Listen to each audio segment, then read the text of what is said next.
Vamos para a segunda etapa do sofrimento. Antes de tudo, eu queria agradecer muito a sua presença aqui com a gente na Mostra Livre. É um prazer, de fato, muito bom, muito grande te conhecer pessoalmente, conhecer melhor um pouco da sua obra, né? 4 filmes diante de tantos outros que você fez e que se perderam, estão se perdendo, né, na verdade. Está tentando recuperar, você vai poder falar mais também sobre isso. Para quem não sabe, a gente fez essa mesma sessão em São Paulo, semana passada, ou há 10 dias, sei lá, e também fizemos um debate, e esse debate está no YouTube da Mostra. Então quem quiser também conhecer mais sobre a sessão que a gente fez em São Paulo com o Olívio e o debate de lá, basta ir no YouTube da Mostra. Que lá acabou não sendo um debate, viu? Eu acabei começando a falar, me entusiasmei e ninguém falou no final. Porque nós vamos fazer diferente, né? O Hernani Hefner fez uma pergunta. Pois é, exato. Não, que também não dava mais tempo. Porque... Eu falei 40 minutos, no fundo, acabou e pronto. Eu não vou falar, portanto, vamos ver se alguém quer dizer alguma coisa e a partir daí, então a gente começa. Eu acho que ele que podia dizer alguma coisa. Eu estou tentando. Tá vendo só? Eu não deixo, ó. Não, Olívio, mas você fala muito bem, a gente vai poder comprovar isso agora. Você fala de uma forma muito espontânea, muito carismática. Em São Paulo, todos que ficamos lá na sessão, ficamos, e isso se comprova no vídeo que está no YouTube. É fantástico te ouvir, o seu conhecimento, a forma como você passa também, essas informações todas da sua vida e da forma como você fez tantos filmes tão diferentes, né, entre uns e outros. E eu queria, assim, começar, basicamente, querendo saber um pouco mais da origem. Por que você começou a fazer cinema? Seu primeiro filme é de 69, né? E curiosamente, sua única ficção, né? O primeiro filme, é o único. É onde eu sei, né? Um curta-metragem de ficção, de 69, ou seja, há 50 anos atrás, praticamente.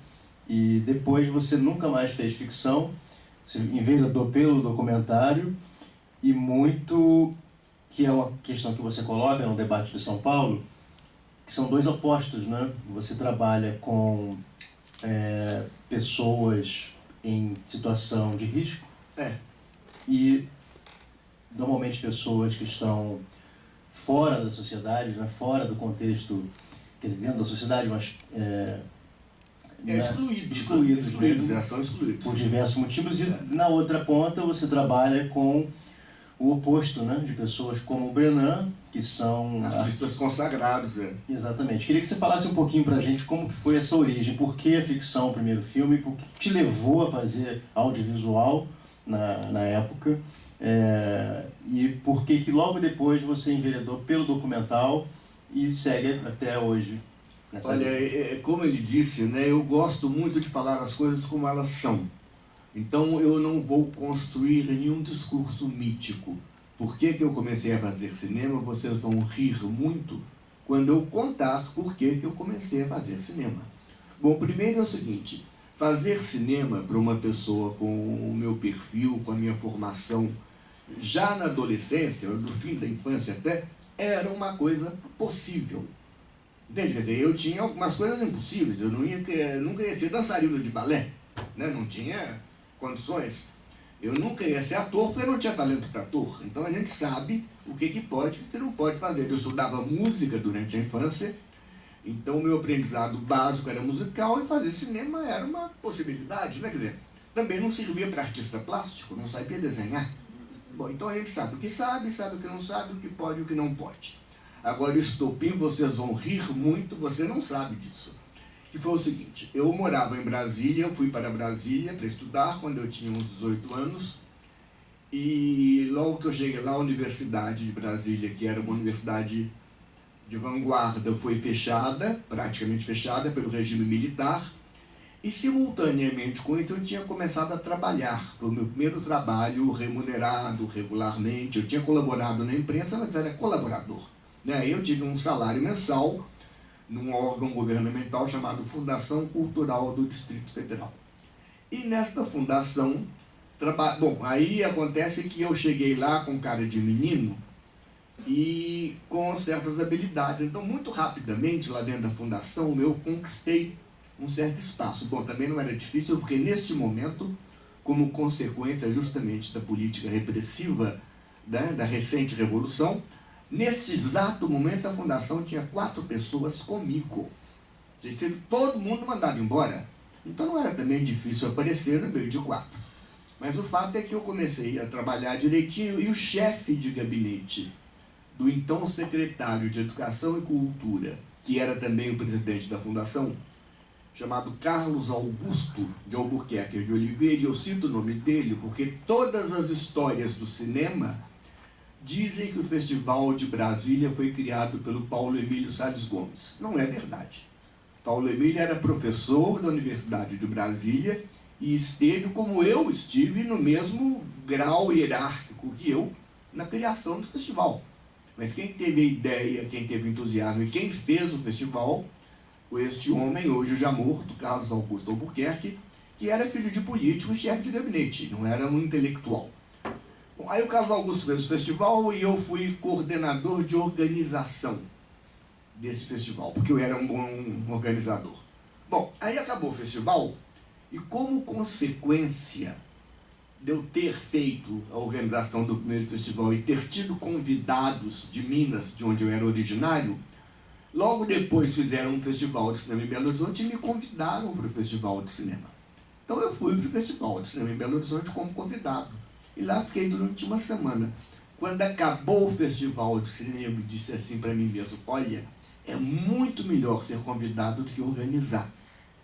E aí resolvi, então vou fazer cinema. Para eu poder ser convidado, eu tenho que fazer filmes. Então, é um pouco piada, mas é muito verdade também, entendeu? Quer dizer, na vida da gente, ele sabe que eu penso assim, há poderosos acasos, talvez não sejam acasos, talvez sejam acasos, depende muito da sua visão filosófica da questão, mas há numerosos eventos que te cercam, fortuitos, e que te levam por caminhos que você não tinha pensado. Então eu posso dizer que esse negócio de começar a fazer cinema foi para ficar do lado de lá do balcão. Sabe, em vez de ficar aqui batalhando para esse festival dar certo, era muito melhor ficar na beira da piscina tomando drink, né, que outros convidados fazem. Então foi esse o primeiro estopim. Eu fiz o primeiro filme e logo as coisas andaram muito depressa, porque o segundo filme que eu fiz, portanto eu estava mexendo com cinema não tinha um ano ainda, ganhou um prêmio no Festival de Brasília que eu tinha criado, já vários anos depois, né? Então é curioso isso, como as coisas vão acontecendo. E eu comecei a fazer cinema assim. Agora, eu de fazer documentário e não fazer ficção, é porque justamente eu fiz esse primeiro documentário que deu certo, fez sucesso, fez carreira, era sobre artista plástico. Aí eu fiz um outro sobre um outro artista, e aí foi assim, as coisas foram se engrenando. Quer dizer, aí eu fiz um, fiz outro, e acabei fazendo uma porção de documentários sobre artistas plásticos, tanto que os meus primeiros 20 documentários são sobre artistas plásticos, não são sobre as minorias. Depois e também aí de novo a tal sincronicidade, isso eu contei para grande divertimento de todos em São Paulo, como é que aconteceu o meu primeiro filme social. O meu primeiro filme social, que nós não conseguimos para essa mostra, infelizmente, porque teria que fazer uma restauração e etc. Mas o meu primeiro filme social foi sobre travestis vivendo de prostituição em São Paulo, numa época em que isso era objeto de uma repressão policial violenta. Então, há outras coincidências curiosas. Nesse filme de hoje, aquela travesti de vestido estampado que fala que está preparada para a morte, ela é o ponto de partida do filme dos travestis que eu fiz 20 anos antes. Então ela aparece no meu filme de travestis na década de 80 e 20 anos depois eu a encontrei nessa casa de apoio como uma doente, né, já à morte. A morte não, porque ela estava sobrevivendo bem, tanto que ela sobreviveu à estreia. Na estreia, que foi mais ou menos 11 meses depois do início da filmagem, Todos tinham morrido, menos 2. Ela, a menos 3. Ela, o Celso ainda estava vivo, que aparece já a informação de que ele morreu, mas ele estava vivo, ela estava viva, e a Adriana, aquela travesti, estavam 3 vivos entre 20 e tantos. Né? Em 11 meses morreram todos. Mas o filme de travestis nasceu assim. Eu estava fazendo um filme sobre a mais importante, maior, não é a mais importante, maior pianista, o maior pianista brasileiro de todos os tempos, que era uma mulher chamada Guiomar Novaes. Portanto, nada mais institucional, não é, no sentido de cultura, do que... Não era institucional no sentido de, sabe, de politicamente patrocinado. Era no sentido de nada mais institucional do que fazer um filme sobre o maior pianista do Brasil. Né? Como fazer um filme sobre Semana de Arte Moderna, também é institucional. E a Guiomar estava bem velhinha, muito cansada, e um dia ela pessoalmente me ligou, porque evidentemente da parte lá da família e das pessoas que estavam em volta, eles tiraram o corpo fora, porque eles eram os meus cúmplices para que o filme acontecesse. Então ela própria veio ao telefone e disse: olha, o senhor podia não vir hoje, eu estou muito cansada e tal. Então, claro que eu respeitei, eu sempre respeito muito os interlocutores profissionais. Então é claro que eu respeitei, né, e não fui. E nesta noite também, por um motivo qualquer imprevisto, eu fui a uma boate gay em São Paulo, onde eu vi essa travesti, que é essa que aparece no filme, já essa que tá. Eu a vi, era aquela coisa feia, sabe? Porque ela de travesti é muito pior do que tá aí. Ela de travesti maquiada à noite é uma coisa muito feia. Então aquilo me intrigou, me mexeu. Eu estava com equipamento pago, guardado na minha casa, com a equipe paga, parada. Eu olhei para ela e falei: vamos fazer um filme? E ela disse: vamos. E assim começou o filme dos travestis, porque Guiomar Novaes naquele dia não queria filmar. Então vocês veem como as coisas são, né? O Festival de Brasília queria mudar do lado do balcão, começou o cinema, e o filme da Guiomar, por não acontecer naquele dia, começou. E aí começou a série de filmes sociais. Uma vez feito o filme dos travestis, e de certa forma, digamos assim, desvirginada essa seara do trabalho, né? Ela me fascinou. Porque não há nada mais fascinante do que você criar um testemunho, não é, sobre alguma coisa motivante, cativante, mais ou menos complicada a seu redor. Há um estudioso na Universidade de Boston, que foi quem acabou me indicando para esse festival. Ele escreveu um texto onde ele observou uma série de coisas muito corretas, né? E ele observa essa coisa de que, na verdade, eu estou permanentemente ouvindo, vendo e ouvindo. A minha firma de cinema chama-se Ver e Ouvir. Claro que não foi pensado, mas ele observou, não é à toa que a firma dele chama Ver e Ouvir, porque ele está permanentemente vendo e ouvindo. E é isso mesmo. Quando eu filmo, não sei se outros amigos fazem isso, mas quando eu filmo, eu realmente, 80% do tempo, estou com um olho na câmera e o outro aberto. Porque o que está aberto do lado de fora da câmera é que está registrando o que acontece e eventualmente vai ser fundamental. Tem uma cena no filme dos travestis que é muito engraçada, que havia um travesti que me falou: minha mãe aceita eu ser travesti. Então lá fui eu para casa, né, de uma mãe de um travesti, como sempre na periferia, porque como vocês notaram também nesse filme sobre AIDS, né, a gente acaba trabalhando sobre uma categoria social desfavorecida. Esse filme da AIDS é assim, o filme de Amanhã sobre pacientes psiquiátricos é assim, o filme dos travestis é assim. Porque, evidentemente, as classes sociais favorecidas não se prestam a serem documentadas em situação de desfavor, né? Quer dizer, paciente rico de AIDS não vai fazer filme. Bom, travesti e prostituto rico não tem. E era meu objetivo, que me motivou, foi as prostitutas, não as travestis de show, bonitas, cheias de paetê e plumas, né? Então, na verdade, a gente acaba trabalhando numa classe mais pobre e o testemunho acaba sendo esse, que é o possível. Então lá fui eu para a periferia, não sei para onde, para filmar a mãe do travesti que aceitava. Quando eu cheguei lá, a mulher parecia um homem de peruca. Não é que ela fosse masculinizada, ela era uma figura grotesca, entendeu? Ela não era masculina, não é que ela fosse, ela não era de forma nenhuma sapatão, nada disso. Era apenas uma figura masculinizada de peruca. E uma voz também rouca, talvez de quem fuma muito. Então, e ela tinha tomado alguma coisinha para ficar mais à vontade. Então, quando eu cheguei lá, eu passei com meus botões. Deste mato não vai sair nenhum coelho. Não vou filmar, não vai ter nada de filmar aqui. Então, eu botei uma lâmpada chamada fotofluid, que são umas lâmpadas mais fortes que você pode usar para filmar. Eu botei uma fotofluid no teto, só para aumentar um pouquinho a luz ambiente, para enganar a pobre da mulher. Botei a câmera na frente dela. Naquele tempo, você tinha que bater claquete, porque era película, né? Não bati claquete, porque eu falei, não vai sair nada daí. E perguntei para ela, dona fulana, a Madalena é boa filha? Aí a mulher começou assim, filha, não. Eu tenho ele como um filho.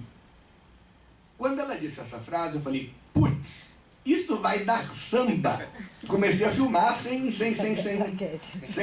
Pois é, mas o que acontece? Aí sem claquete, sem nada. E nesta sequência, né, tem uma coisa que... Vocês já ouviram falar em Goulart de Andrade? Era um repórter que tinha antigamente. O Goulart de Andrade conhecia esse filme na época. E ele sempre vibrava com este momento. Ele dizia, isso é coisa de inspiração mesmo. Vem comigo, né? Vem comigo.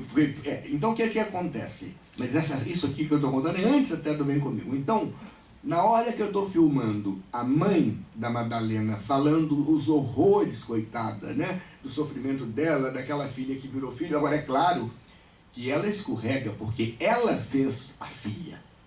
Porque ela conta que o marido trabalhava, que ela trabalhava, aí ela saía, deixava ele em casa, dizia, filho, toma conta de tudo aí. Eu chegava, ele tinha feito a comidinha estava pronta.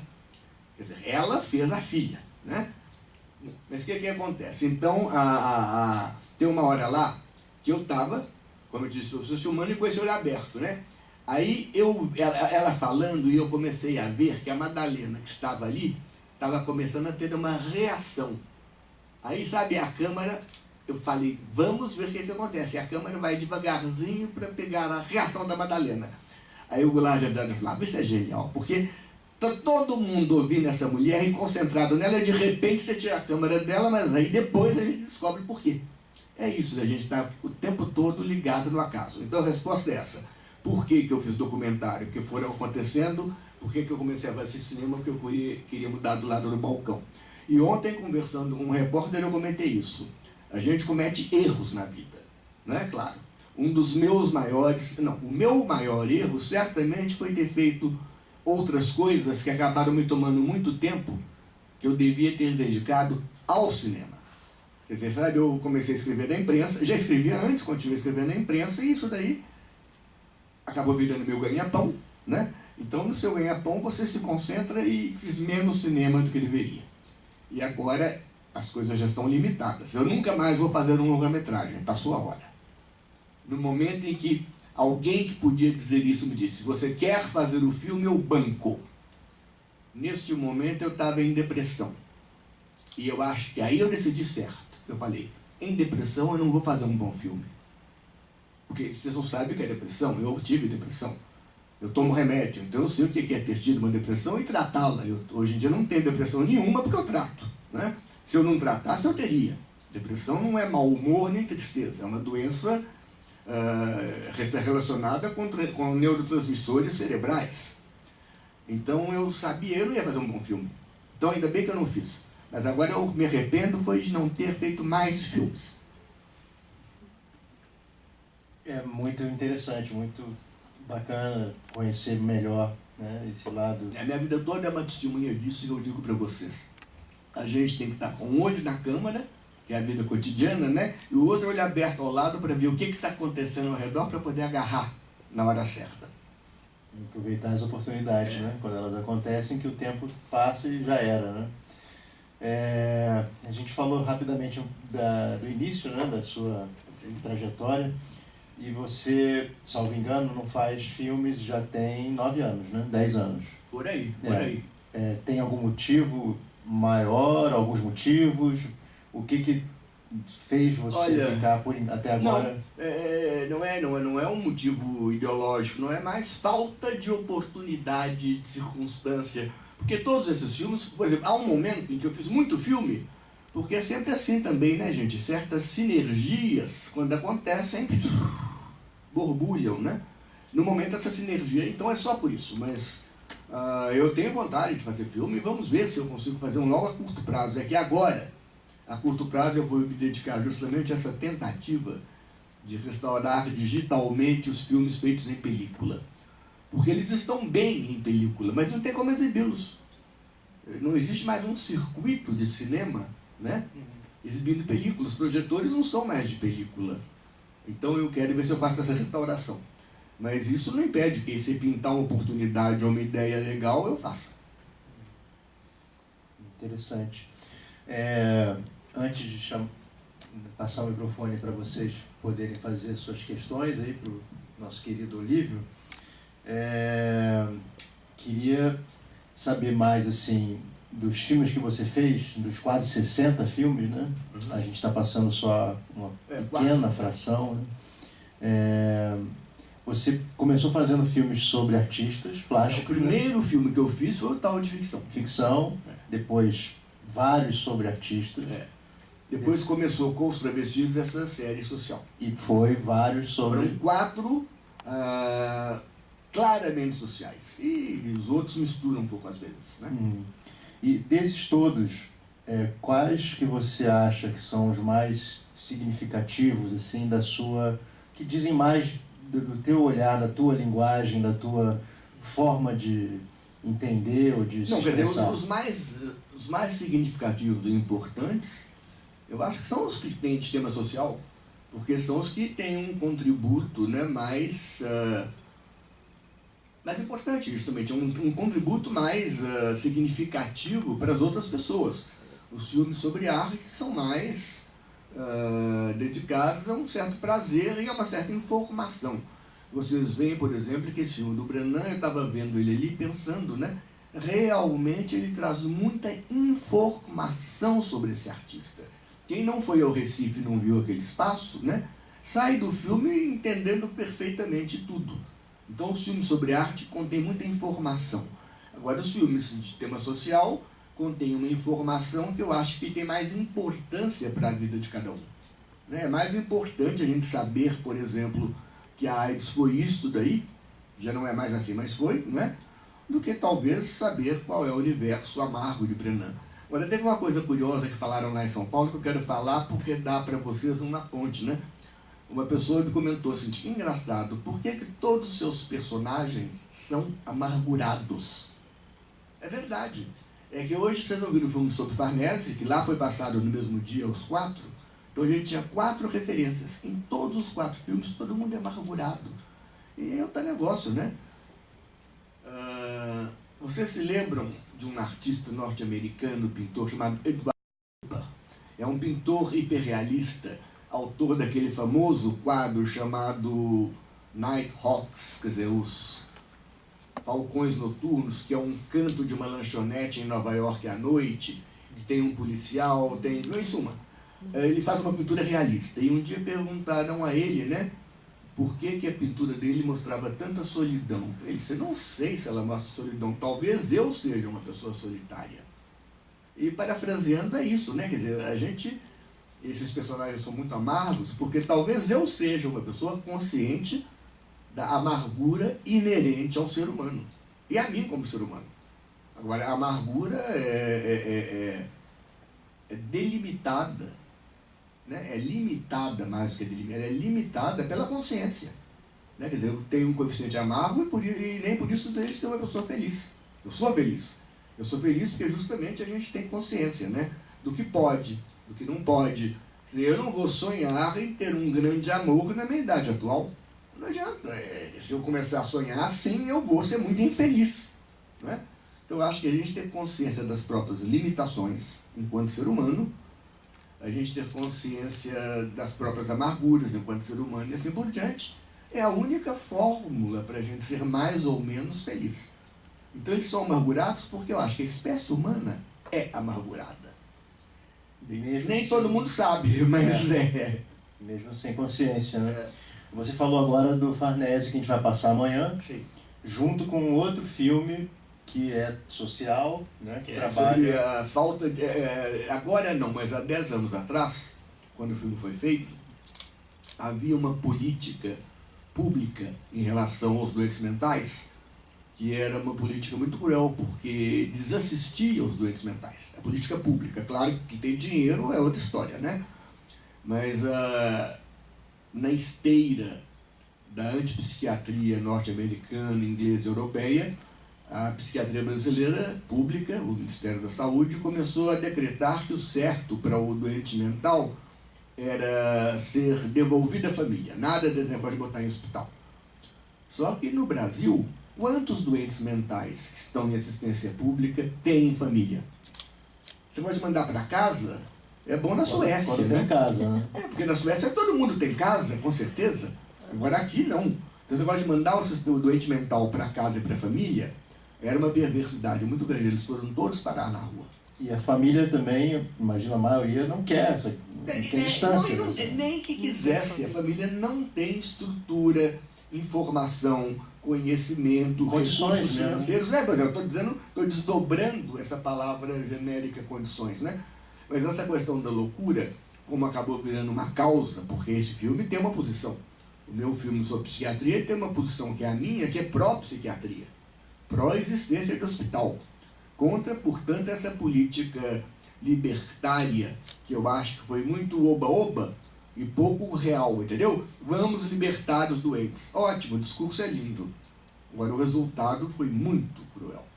Então, eu vou contar para vocês, só para vocês verem como essa questão da antipsiquiatria é curiosa. Em Nova York, nos Estados Unidos, há 20 anos atrás, né, 20 e tantos anos atrás, até, essa questão da antipsiquiatria também botava mesa e tinha grande espaço na cultura norte-americana. E havia um hospital, que era o maior hospital de Nova York, o maior hospital psiquiátrico de Nova York. O hospital não é bem a mesma coisa que manicômio. O manicômio tem um componente de asilo, claro, né? No Brasil, todo hospital psiquiátrico é também asilo, porque os pobres vão para lá e lá ficam até a morte. Então ele é também manicômio, essa coisa toda, mas em Nova York havia um grande hospital com 5.400 doentes psiquiátricos que eram atendidos como doentes psiquiátricos. Quando entra em cena essa política de desinstitucionalização, fecham o hospital e mandam os 5.400 doentes para casa, para a rua, para o que for, né? Bom, passado algum tempo, digamos, 1.700, 2.000 daqueles doentes que lá estavam voltam, porque o governo transforma este prédio num prédio para quem não tem casa, para sem teto. Ora, desses tantos 1.700 viram sem teto e voltam para lá. E voltam para o mesmo local, só que sem remédio, sem médico e sem assistência. Quer dizer, não foi um progresso, né? Eles saíram livres e voltaram para o mesmo lugar, só que sem nenhuma das ajudas que eles tinham quando lá estavam enquanto doentes. Quer dizer, a doença mental existe. Existe um discurso da antipsiquiatria, né?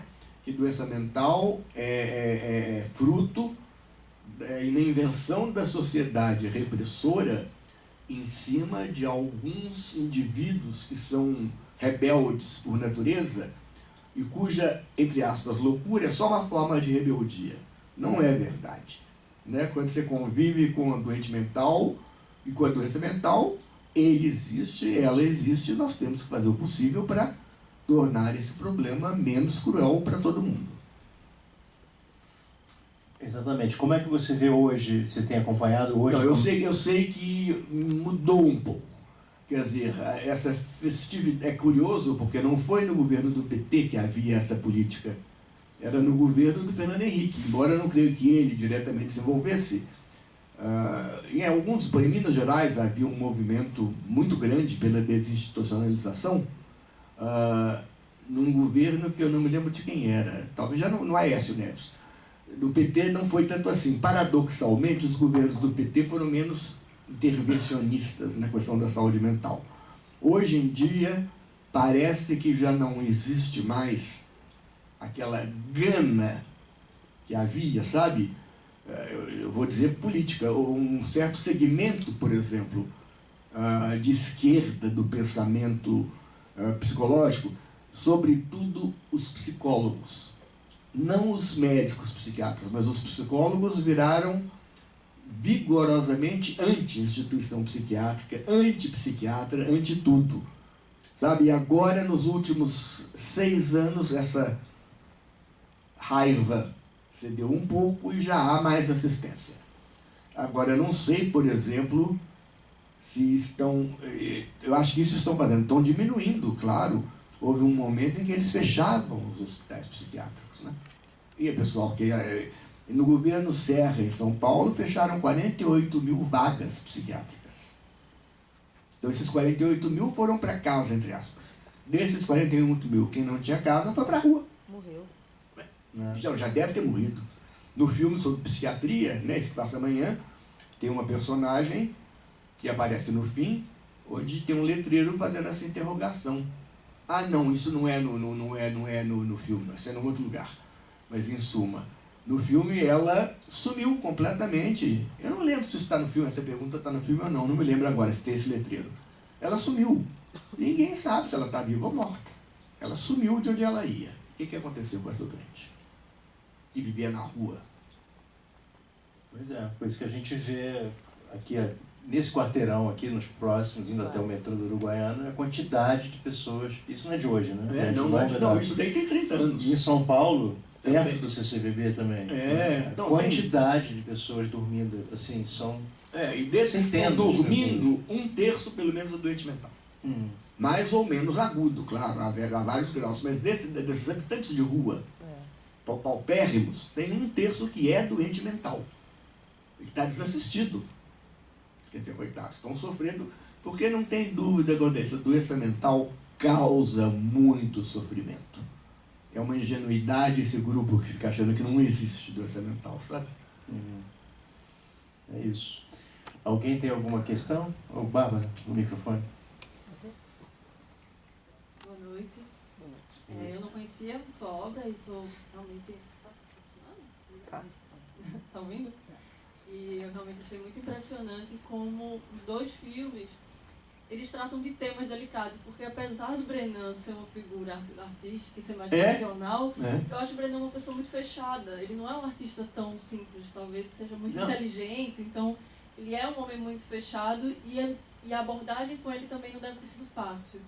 E aí eu queria te perguntar nesse sentido, como documentarista, do mesmo jeito no filme da AIDS, você traz uma abordagem muito verdadeira, as pessoas se abrem muito para você.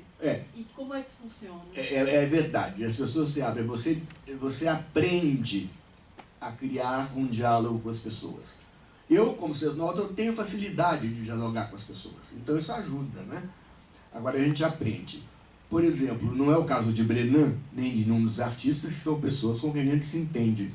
Mas grupos como os doentes de AIDS, os pacientes psiquiátricos e tal, né, eu aprendi a lidar com eles a partir de uma experiência muito curiosa que eu tive justamente no primeiro filme da série, que foi o filme dos travestis. Porque até aquele momento, eu já tinha mais de 30 anos de idade, mas eu até aquele momento acreditava que tudo era possível através da palavra. Você estabelecia compromissos e se entendia e era entendido através da palavra. Bom, aí quando eu fui fazer o filme dos travestis, eu comecei fazendo consegui, com uma amiga minha que tinha um teatro, marquei no teatro dela um encontro com travestis, fui numa festa de aniversário da principal travesti de São Paulo, da Rica, dona de bordel, levei um cartãozinho com o endereço do teatro, com o horário do compromisso, levei e distribuí lá por 25 travestis. Então, terça-feira, às tantas horas, vão lá que eu vou contar para vocês o meu projeto. Eu tinha que vender o projeto para ter apoio, né, das personagens. E aí, só uma japonesa chegou para mim e disse assim, eu não vou não, porque eu estou com outras coisas no momento na minha cabeça, outras coisas que me interessam, eu não vou não, mas boa sorte. No dia do encontro, só a japonesa apareceu. A que não ia, foi. As outras 24 que não foram. Aí eu aprendi, neste encontro que não houve, eu aprendi que não ia ser através de cartõezinhos e de horários e de compromissos e da palavra que eu ia conseguir nada naquele grupo. Entendeu? Então eu aprendi a me relacionar com as pessoas também, né, ou pelo menos não é isso, não é que eu não sabia.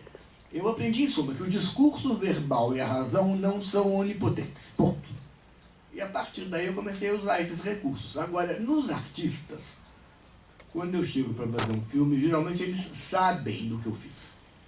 Então, se eles aderiram à ideia de fazer, eles já aderiram também à ideia de que vão se expor. Entendeu? Então, o jeito de você estabelecer um rapport com eles, como você vê, o Brenan fala tudo o que ele pensa claramente, com maior tranquilidade, com a maior clareza, né? Com a maior espontaneidade. Então é isso, você estabelece uma relação. Agora, no caso dos artistas, ela é mais fácil, evidentemente, porque a adesão é prévia.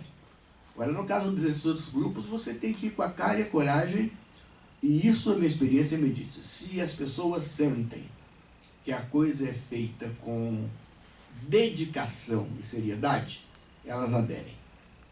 Sabe, mesmo o paciente doente mental, porque o doente mental, né, ele é doente mental em graus variáveis e em doenças variáveis. Então, há doentes mentais perfeitamente capazes de aderir a um projeto porque sentiram que o projeto é legal.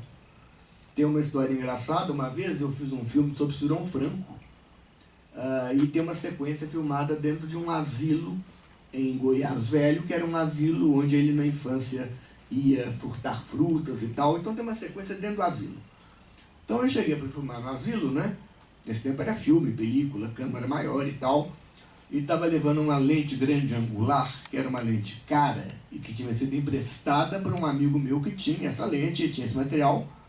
E ela tinha uma caixinha separada, e lá fui eu com a grande angular com a caixinha, né? E bom, filmamos e tal. No dia seguinte, quando eu volto para filmar, terminar a filmagem naquele asilo, uma louquinha, acho que era uma mulher, uma louquinha fica assim para mim, ó. E eu não estou dando bola, né? Até que ela tanto insistiu que eu acho que ou ela me pegou pelo braço e me levou, ou ela veio e trouxe. Ela trouxe a caixinha, dentro dela estava a lente e ela me entregou. Agora eu rio muito que assim como, eu tinha esquecido lá evidentemente, em qualquer lugar, quer dizer, assim como ela me entregou a caixinha com a lente dentro, ela podia ter pegado um martelinho e ficado brincando, né, de destruir a lente. Mas as pessoas, engraçado isso, as pessoas são muito mais, elas têm uma percepção intuitiva muito grande de certas coisas. Eu nunca tive nenhum problema com nenhum personagem em nenhum filme. Teve problema assim de desentendimento, nada. Quer dizer, todos, teve uma só, que era uma dona de uma casa alugada, que marcou e fugiu na hora. Não que ela fosse participar, mas que a casa dela era participar e ela achou talvez que não era bom negócio. Mas não houve nenhum atrito, ela simplesmente não apareceu. Agora, ao contrário, não foi nenhuma, nem duas, nem três vezes que eu peguei personagens assim, né, e entra aí no carro e vamos lá, e a gente vai e faz alguma coisa. Quer dizer, colaboração existe muito. Quando você fala que nunca teve atrito, assim, mais sérios, né? Tanto com os sociais quanto com os artistas? Com os artistas seria impossível ter. Porque, como eu falei, com os artistas, quando a gente vai fazer um filme, ele já aderiu. Mas ele já aderiu, e ele não só aderiu, como ele já aceitou, o que é muito curioso, né? Uma liderança que é minha e não dele. Nem todo mundo está preparado para isso. Né? Mas eles são inteligentes, são sensíveis, e eles percebem que naquele momento, entendeu? Eles são meus objetos. E aceitam, nenhum deles nunca contestou isso, entendeu? Então, se você fala, né, olha, você tem que fazer o gesto, mas não pode ir além daquele ponto, porque a sua mão vai sair de quadro, ou a sua mão vai sair de foco, ele entende, aceita e faz daquele jeito. Você tem, evidentemente, que criar limites e instruções dentro do possível. Mas eles fazem, sabe? Quer dizer, nunca teve, até talvez o mais difícil artista, não comigo, mas enquanto pessoa, com quem eu tenho trabalhado, foi Iberê Camargo, que, não sei se vocês sabem, foi um homem que matou um homem aqui no Rio de Janeiro um dia numa crise boba de rua. Então, o Iberê era uma pessoa difícil, mas comigo teve nenhuma dificuldade, quer dizer, entende? A coisa fluiu muito bem. E o que há de engraçado é que nessa filmagem que eu fui com o Iberê, que foi em 76, portanto tem 40 anos, 50, sei lá, tem uma cena em que o Iberê pega uma espátula e vai em direção ao quadro, assim, com a espátula, sabe? Aí o Paulo Roberto Leal, que era um artista que também era objeto de um outro filme dessa série, falou comigo: você capturou o lado The Killer, né? O lado o assassino do Iberê. Um ano depois o Iberê assassinou. Foi com faca também? Não, foi com revólver. Mas é engraçado que um ano antes o lado já estava lá, assombrando. No caso, o seu próximo filme que vai ser feito, sabe-se lá quando e como, e em quais condições, qual o tema? A semana passada eu pensei num filme, mas ontem descobri que já foi feito. Quer dizer, não adianta, você não consegue fazer outro em seguida sobre o mesmo tema, né? Que é o seguinte: eu não fiz nenhum...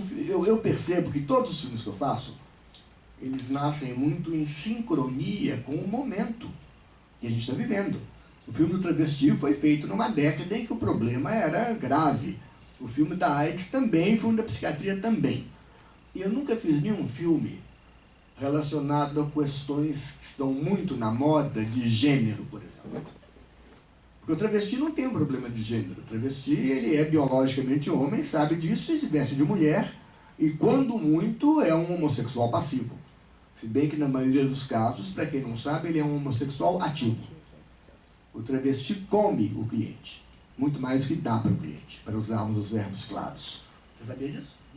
Pois é curioso isso, né? Quer dizer, o cliente do travesti é que é um prato, do ponto de vista psicológico, porque é impossível fazer um filme com eles, claro, eles não vão se...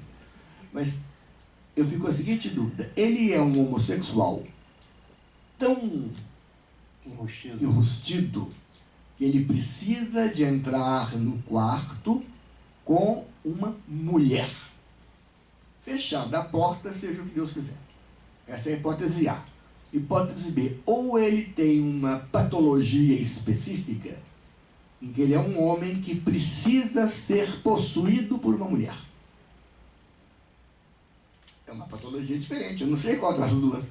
Mas voltando, esse negócio do transgênero, eu conheci há 10 dias atrás aquela famosa Laerte, um desenhista que é homem e veste mulher.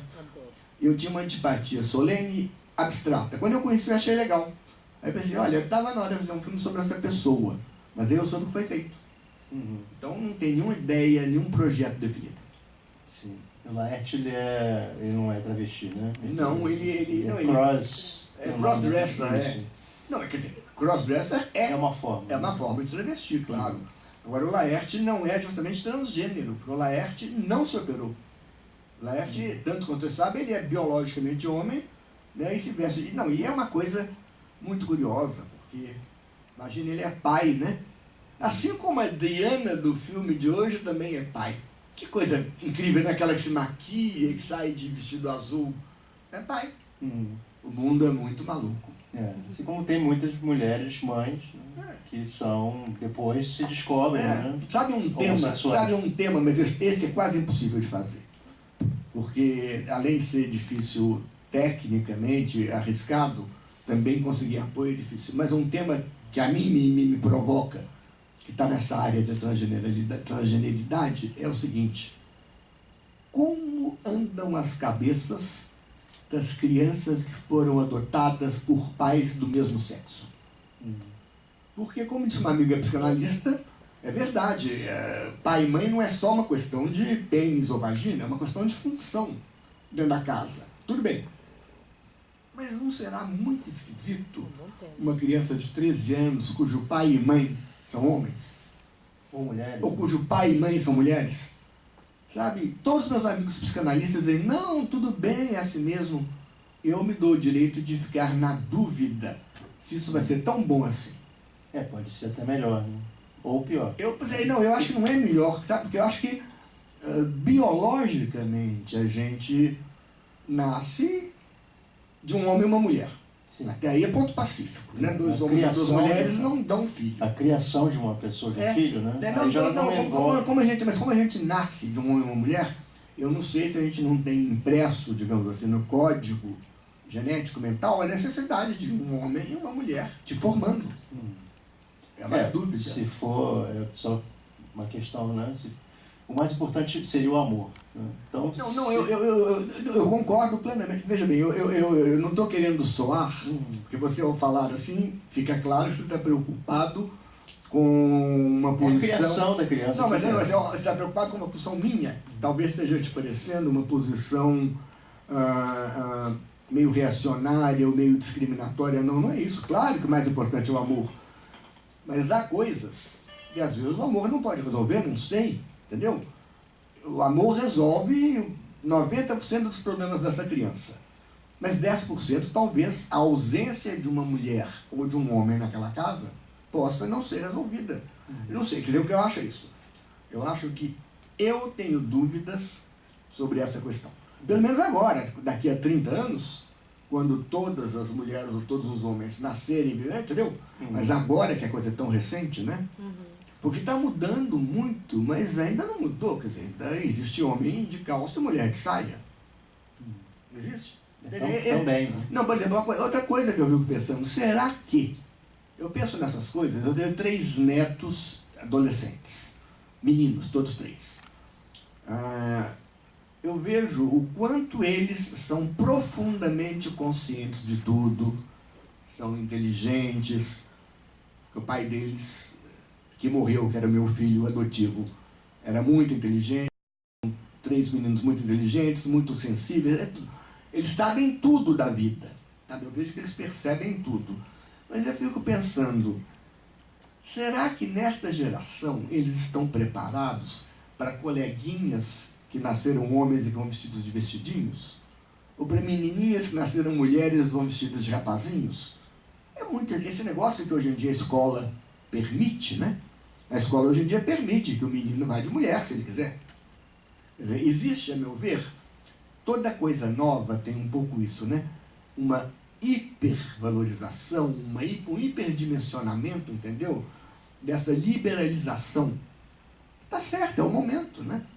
Mas ontem, por exemplo, eu ouvi no rádio uma coisa muito engraçada, que há 10 anos atrás seria inacreditável. Termina dia tal o prazo para as pessoas introduzirem nas suas cédulas, ou nos seus títulos de eleitor, os seus nomes sociais ou... Em suma, o Pedro até dia tal pode ir lá dizer que ele chama Maria. Não, isso é muito engraçado. Na época do filme dos travestis, eu me lembro que eu pensava isso. O travesti não é um esquizofrênico, mas ele tem um toque de esquizofrenia. Porque o que é esquizofrenia? Esquizofrenia é a perda das várias doenças mentais. A esquizofrenia é a perda de contato com a realidade. Pode ser em vários graus. O esquizofrênico médio é aquele que ouve vozes e está convicto de que as vozes que ele ouviu são reais. Agora, nós aqui sabemos que isso não é real, portanto, ele perdeu o contato com a realidade, né? Então, o travesti não é necessariamente um esquizofrênico, mas ele tem uma pitada de esquizofrenia. Porque ele nasceu João e de repente ele diz que ele é Maria. Só a mudança do nome já é um toque de perda de contato com a realidade. Já é a criação de uma realidade paralela fictícia. Não é? Mesmo que consciente. É voluntária. Voluntária é consciente, né? O que é consciente? Mas, entendeu? É isso. A gente está falando de coisas que não tem nada a ver com os filmes, mas tem, né? Exato. Os próximos filmes. Dos próximos filmes. Não, esse filme... Olha, 3 filmes que seriam interessantes, mas que eu acho difíceis. Um é os clientes dos travestis, para poder entender a cabeça deles. Segundo, esses meninos adotados por casais, né? E terceiro, essa coisa das crianças na escola, que no fundo é parecido. Mas a questão da transgeneridade está tão na moda, tão presente, tão oba-oba, né? Que a gente fica querendo entrar um pouco nisso. Alguma outra questão? Pode falar. Eu queria saber qual foi... Porque você tem várias funções, né? Peraí, vai chegar. Boa noite. Parabéns, tá? Você tem várias funções no seu filme, né? E aí eu queria saber qual foi uma das cenas que foi mais difícil para você colocar em questão. Qual foi o personagem assim? Porque assim... Você fala colocar na hora de montar ou na fazer? Na montagem. É que você também foi montador, que eu vi na Agora, é mais difícil você diz em que sentido? No sentido de ser mais... De escolher a decupagem. Na parte ali, assim, porque você teve várias funções, né? E cada função você teve um afetivo, alguma forma assim. E na hora da montagem você tinha que escolher qual que entraria. Não, isso, aliás, é uma coisa famosa. Sempre que a gente lê a respeito de fazer cinema, né? A gente lê isso, o quanto é penoso para sobretudo se o montador é o diretor, o quanto é penoso, por exemplo, você suprimir uma cena que te deu muito trabalho. Isso é uma coisa, você teve um trabalho terrível para fazer, né? E depois, na última hora, você fala assim, mas não tem porquê, está fora do lugar, não vai entrar. Bom, você tem que ter... Agora, nenhuma cena foi difícil de colocar, entendeu? Porque o que não entrou mesmo. Tem coisas que eu filmei que não entraram. Tem 2 personagens. Né? Tem 2 ou 3 personagens no filme da AIDS e tem uns 5 ou 6 no filme da psiquiatria que foram filmados e não foram incluídos. Mas é porque depois, quando você está diante do material todo, né, você começa a perceber, não, mas isso é muito melhor do que aquilo. Né? E talvez o que isso aqui diz desse jeito, aquilo lá diria de um outro jeito menos bem dito. Então eu não acho que isso não houve. A dificuldade de incluir ou a dificuldade de suprimir não houve. O que existe, e isso é curioso, porque isso todo mundo que dá área de cinema sabe, o que existe é o seguinte: há um lado artesanato, né, ao fazer um filme, mesmo que você faça ele hoje em ilha de edição, não faça mais em uma moviola que cortava e colava, era totalmente manual. Mas existe um lado manual, digamos, no filme, mesmo que eletronicamente hoje em dia seja feito, e esse lado manual mostra o seguinte: por incrível que pareça, o ponto de corte de um plano faz diferença se você corta 2 frames antes ou 2 frames depois. E 2 frames é 1/12 de segundo. Agora, a sua mente, eu não sei explicar porque ela capta essa diferença. Eu me lembro que eu fiz um filme em 1975, que quando eu estava montando, eu sonhava que eu estava colando e tirando 2 fotogramas, colando e tirando de mesma cena. Porque, na realidade, isso tinha acontecido muitas vezes. Sabe, eu punha e ficava na dúvida, é aqui ou ali. Então, 2 fotogramas, no caso da película, ou 2 frames, no caso do vídeo, né? 1/12 de segundo faz diferença. Isso sim. Então, o ponto em que você corta uma imagem, claro, quanto mais você faz, mais você aprende, menos você sofre. Ou menos dúvidas você tem. Certo? Mas ainda assim você tem muita dúvida sempre. Agora, é claro que hoje eu faço isso com mais facilidade do que há 40 anos atrás. Outra rapidinho.